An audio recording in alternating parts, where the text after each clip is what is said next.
Bismillahirrahmanirrahim. Assalamualaikum warahmatullahi wabarakatuh. Alhamdulillah rabbil alamin. Assalatu wassalamu ala nabiyyina Muhammadin sallallahu alaihi wasallam wa ala alihi wa sahbihi ajma'in wa man tabi'ahum bi ihsanin ila yaumidin. Amma ba'd. Yang saya hormati dosen pengampu mata kuliah program pengalaman lapangan 1 Ibu Lelesari SAG MPD, dan yang saya hormati teman-teman mahasiswa semuanya dimanapun berada. Marilah kita panjatkan puja dan puji syukur kepada Allah Subhanahu wa Ta'ala yang telah memberikan begitu banyaknya karunia dan kenikmatan kepada kita semua. Syukur alhamdulillah pada kesempatan hari ini, semoga kita semua selalu dalam keadaan sehat walafiat, amin ya rabbal alamin. Salam dan salam senantiasa kita curahkan kepada Nabi yang mulia Muhammad Sallallahu Alaihi Wasallam dan juga keluarganya, para sahabatnya, dan seluruh kaum muslimin. Semoga kita semua istiqomah mengikuti ajarannya hingga yaumil qiyamah, amin ya rabbal alamin. Baiklah teman-teman sekalian, saya mewakili dari kelompok 3 yang beranggotakan 3 orang. Yang pertama saya sendiri Ahmad Rianto, yang kedua Bapak Amir Mahmudin, dan yang ketiga Bapak Jalaluddin. Insyaallah ta'ala saya akan mempresentasikan makalah yang berjudul Proses Pembelajaran dan Aktivitas di Kelas dengan subtema sebagai berikut. Yang pertama, klasifikasi strategi pembelajaran. Yang kedua, petunjuk operasional pembelajaran, dan yang ketiga adalah sistem penilaian. Berikutnya pembahasan yang pertama yaitu klasifikasi strategi pembelajaran. Teman-teman sekalian, sebelum membahas tentang klasifikasi strategi pembelajaran, alangkah baiknya kita perlu mengetahui pengertian dari strategi pembelajaran. Ya, tentunya kita sebagai calon guru atau pendidik, ataupun mungkin sebagian teman-teman mahasiswa di sini sudah ada yang menjadi pengajar ataupun guru, ya, kita harus tahu apa pengertian strategi pembelajaran supaya kita nanti dalam proses belajar mengajar, ya, kita sebagai seorang guru bisa menyampaikan materi dengan baik dan mudah dipahami oleh para peserta didik. Ya, contohnya kita bisa memecahkan materi-materi yang sangat kompleks dan yang sangat sulit bagi para peserta didik. Dan yang paling penting adalah agar dapat mencapai tujuan pembelajaran itu sendiri, ya. Maka insya Allah saya akan jelaskan apa itu strategi pembelajaran. Strategi pembelajaran adalah cara sistematis yang dipilih dan digunakan oleh seorang pengajar untuk menyampaikan materi pembelajaran sehingga memudahkan pengajar mencapai tujuan pembelajaran itu sendiri. Oleh karena itu, seorang guru juga harus mempersiapkan berbagai kebutuhan selama berlangsungnya proses pembelajaran, seperti penggunaan metode pembelajaran, yaitu cara guru dalam menyampaikan pesan pembelajaran kepada peserta didik. Kemudian yang lainnya adalah strategi, yaitu semacam teknik atau trik bagaimana membuat pembelajaran menjadi menarik dan mengesankan. Nah, itulah arti tentang strategi pembelajaran. Berikutnya adalah klasifikasi strategi pembelajaran. Menurut Tabrani Rustam dan kawan-kawan, terdapat berbagai masalah terkait dengan strategi pembelajaran dan dapat diklasifikasikan sebagai berikut. Yang pertama adalah konsep dasar strategi pembelajaran. Di antara konsep dasar strategi pembelajaran yaitu menetapkan spesifikasi dan kualifikasi perubahan tingkah laku, menentukan pendekatan terhadap masalah pembelajaran, memilih prosedur, metode, teknik belajar mengajar, dan menerapkan norma dan kriteria kebersihan kegiatan belajar mengajar. Yang kedua adalah sasaran kegiatan pembelajaran. Setiap pembelajaran mempunyai sasaran dan tujuan seperti standar kompetensi dasar, indikator pencapaian, dan standar ketuntasan minimal yang dicapai oleh peserta didik. Kemudian yang tiga, pentingnya komponen-komponen yang saling berkaitan satu sama lain untuk mencapai tujuan pembelajaran. Ya, komponen tersebut antara lain tujuan, bahan ajar, siswa, guru, metode, situasi, dan evaluasi. Berikutnya yang keempat adalah hakikat proses pembelajaran. Belajar adalah proses perubahan perilaku berkat pengalaman dan latihan. Artinya tujuan kegiatan pembelajaran adalah adanya perubahan tingkah laku, baik pengetahuan, keterampilan, maupun sikap. Bahkan meliputi segenap aspek organisme dan pribadi. Berikutnya yang kelima adalah entering behavior learning. Hasil kegiatan pembelajaran tercermin dalam perubahan perilaku peserta didik. Nah, di sini guru harus tahu persis tingkat prestasi yang dicapai oleh peserta didik itu sendiri. Apakah benar merupakan hasil kegiatan pembelajaran yang dari yang bersangkutan? Ya. Maka untuk kepastiannya seorang guru harus mengetahui tentang karakteristik perilaku anak didiknya saat mereka mengikuti kegiatan belajar mengajar. Berikutnya yang keenam adalah pola-pola belajar peserta didik. Ya. Pola-pola belajar siswa dibedakan menjadi beberapa tipe seperti belajar isyarat, stimulus atau respon learning, belajar konsep, belajar aturan, dan memecahkan masalah. Dan yang ketujuh adalah memilih sistem belajar mengajar. Ya, seperti guru membuat simulasi. Ya, jadi guru contohnya guru mulai bertanya dengan mengajukan persoalan atau menyuruh anak didik membaca atau mendengarkan uraian yang membuat permasalahan. Nah, itulah tentang pembahasan klasifikasi strategi pembelajaran. Berikutnya yaitu pembahasan yang kedua, petunjuk operasional pembelajaran. Keberhasilan seorang guru dalam menjalankan profesinya seringkali mendapatkan kesulitan bahkan hambatan karena bervariasinya tingkat kemampuan peserta didik. Ya, ada yang menangkap materi pelajaran dengan cepat, ada yang sedang, dan ada pula yang lemah dalam menyerap materi pelajaran. Ya, maka ada persyaratan yang perlu diketahui oleh seorang guru dalam menjalankan proses pembelajaran. Di antaranya yaitu yang pertama, guru membuat persiapan mengajar yang baik. Ya. Jadi contohnya guru mempersiapkan rencana persiapan pembelajaran atau RPP agar guru bisa menggambarkan langkah-langkah yang akan dilakukan dalam proses pembelajaran. Yang contohnya kedua, guru mempersiapkan media pembelajaran. Nah, ini penting, seperti alat peraga ataupun media pembelajaran yang lain untuk memudahkan siswa memahami pelajaran.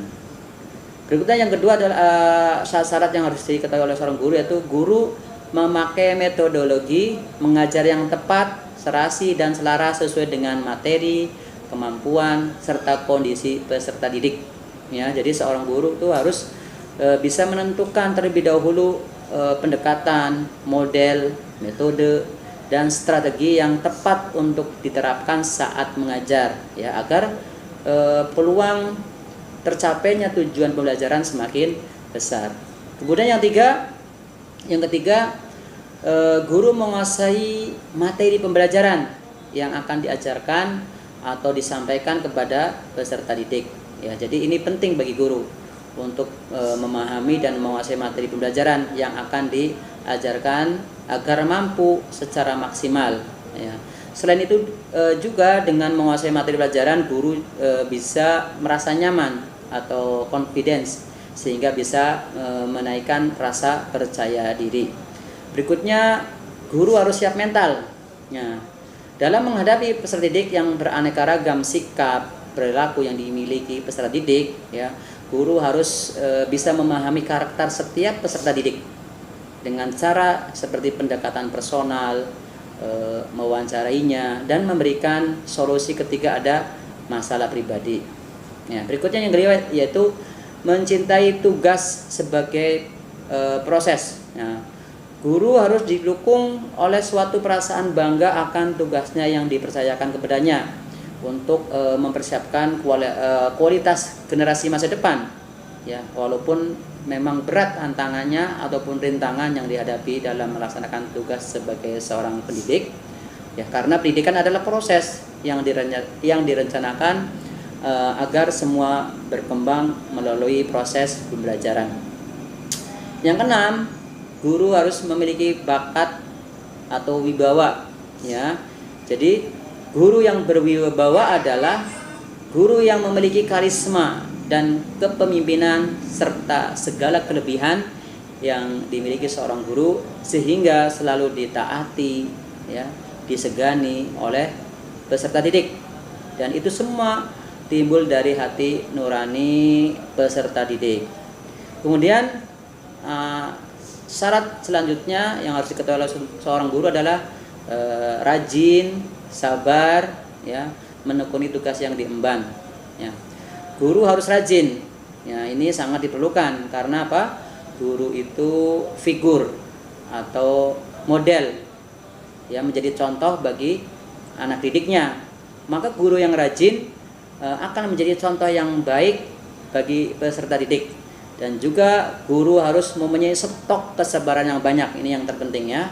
Misalnya dalam mengajar, jika semua siswa tidak mudah atau tidak bisa memahami materi pelajaran, maka seorang guru jangan langsung marah, ya, karena ini termasuk ujian kesabaran bagi guru, ya. Berikutnya yang ke-8 adalah guru harus ikhlas dalam memberikan ilmu. Jadi ikhlas adalah salah satu syarat diterimanya amal kebaikan, ya. Guru yang ikhlas, konsisten berbuat kebaikan, ya, akan memiliki perasaan yang nikmat dalam berbuat kebaikan, terutama dalam memberikan ilmu kepada anak didiknya. Berikutnya yang ke-9 yaitu selalu menampilkan wajah yang ceria, ya. Guru di kelas bisa menjadi sahabat, teman, sekaligus sebagai orang tua, agar peserta didik merasa selalu nyaman, merasa disayangi dan juga dilindungi. Kemudian yang ke-10 adalah guru memahami model, strategi dan keterampilan mengajar, ya. Guru yang terampil adalah guru yang kreatif dan mampu menguasai berbagai macam model, teknik, strategi pembelajaran sehingga proses belajar mengajar berjalan dengan efektif dan bermanfaat, ya. Jadi guru mengembangkan potensi peserta didik dan dapat menumbuhkan dan mendorong semangat peserta didik dalam mengikuti proses pembelajaran. Nah, itulah syarat yang harus diketahui oleh seorang guru. Adapun langkah-langkah dalam proses pelaksanaan pembelajaran, yaitu yang pertama mengecek kehadiran siswa, ya. Jadi mengatur tempat duduk, mengamankan suasana kelas sebelum dimulai sehingga ruang pembelajaran itu nyaman dan kondusif. Yang kedua, guru melakukan apersepsi, yaitu kegiatan untuk menarik perhatian peserta didik supaya fokus pada ilmu atau pengalaman baru yang akan disampaikan oleh guru, ya. Dengan melakukan apersepsi, guru dapat lebih memastikan jika peserta didiknya sudah siap dalam menerima pembelajaran, ya. Biasanya ketika anak masuk ke dalam kelas, ya, belum tentu di benaknya itu berada di kelas atau sedang belajar, ya. Bisa saja dalam pikirannya itu masih ada bermain game, bermain bersama teman-temannya dan lain-lain. Maka untuk membawa pikiran anak fokus belajar, seorang guru harus memiliki strategi dalam menarik perhatian siswa, yaitu dengan melakukan apersepsi. Kemudian yang ketiga adalah pretest, ya, yaitu mengulang pelajaran yang lama dihubungkan dengan materi yang baru. Biasanya pelajaran yang lalu atau mungkin ada bab 1, bab 2, ketika bab 1 sudah selesai itu ada hubungannya dengan bab yang kedua. Berikutnya yang keempat adalah guru menyajikan pelajaran baru. Yang kelima, post test, yaitu guru memberikan evaluasi terhadap proses pembelajaran yang telah diberikan. Dan yang keenam adalah guru menutup pelajaran dengan menyimpulkan, baca doa dan lain sebagainya. Berikutnya adalah pembahasan yang ketiga, sistem penilaian. Ya, ada beberapa aspek dalam sistem penilaian, yaitu yang pertama tujuan penilaian, yang kedua jenis sistem penilaian, yang ketiga prinsip-prinsip penilaian, dan yang keempat adalah fungsi penilaian. Ya. Yang pertama tujuan penilaian. Ya. Penilaian bertujuan untuk mengetahui kemampuan murid yang meliputi sikap dan pengalaman terhadap hubungan pribadinya terhadap Tuhannya, sikap dan pengalaman terhadap hubungan pribadinya dengan masyarakat, dan sikap serta pandangan terhadap diri sendiri selaku hamba Allah, anggota masyarakat, serta khalifah Allah. Berikutnya yang kedua adalah jenis penilaian. Jenis penilaian dapat dibagi menjadi dua, yaitu sistem penilaian berkelanjutan seperti remedial dan pengayaan, dan yang kedua pengujian akhir, yaitu biasanya batas lulus 75% menguasai materi ujian. Yang ketiga yaitu prinsip-prinsip penilaian. Dalam sistem pendidikan nasional, rumusan tujuan pendidikan menggunakan klasifikasi hasil belajar dari Benjamin Bloom, yaitu secara garis besar dibagi menjadi 3 ranah, yaitu ranah kognitif, ranah afektif, dan ranah psikomotorik. Nah, berikut yang keempat adalah fungsi penilaian. Ya, bisa dibagi menjadi 2 bagian. Pertama, hasil dari kegiatan penilaian hasil belajar ditujukan untuk diagnosis dan pengembangan, yaitu penggunaan hasil dari kegiatan evaluasi hasil belajar sebagai dasar pendiagnosisan. Berikutnya untuk seleksi, yaitu sebagai dasar untuk menentukan siswa yang paling cocok dalam jabatan atau jenis pendidikan tertentu.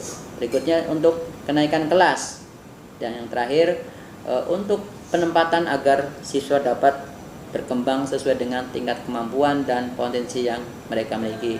Berikutnya yang kedua adalah penilaian dalam proses belajar mengajar meliputi evaluasi formatif, evaluasi sumatif, dan pelaporan hasil evaluasi, dan yang terakhir adalah pelaksanaan program perbaikan dan pengayaan. Alhamdulillah rabbil alamin, teman-teman sekalian, demikianlah presentasi materi yang saya bisa sampaikan, yaitu tentang pembahasan proses pembelajaran dan aktivitas kelas. Semoga teman-teman mahasiswa dapat memahaminya dengan baik. Apabila masih ada kekurangan maupun kesalahan dalam penyampaian makalah ini, saya dari tim kelompok 3 mohon maaf yang sebesar-besarnya. Billahi taufiq wal hidayah. Assalamualaikum warahmatullahi wabarakatuh.